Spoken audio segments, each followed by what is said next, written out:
Τον όρκο θα αναγνώσει η φοιτήτρια Τζορτζανίνη Άννα.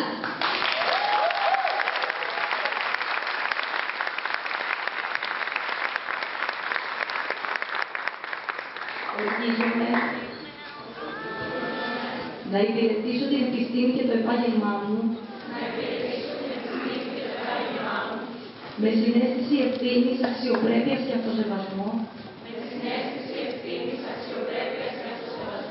προϋποθέσεις και εγγύησεις για σεβασμό της πατρίδας μου,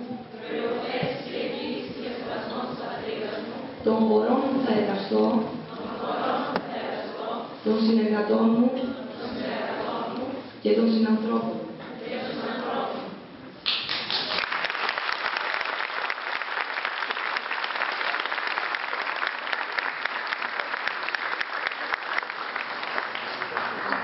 Απονομή των πτυχίων. Παρακαλούνται ο πρίτανης και ο πρόεδρος του τμήματος να προσέλθουν για την απονομή.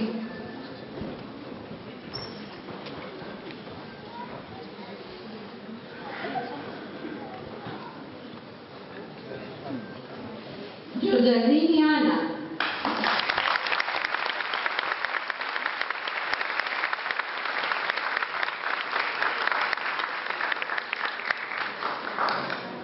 Καραβαγκλίδης Μάριος.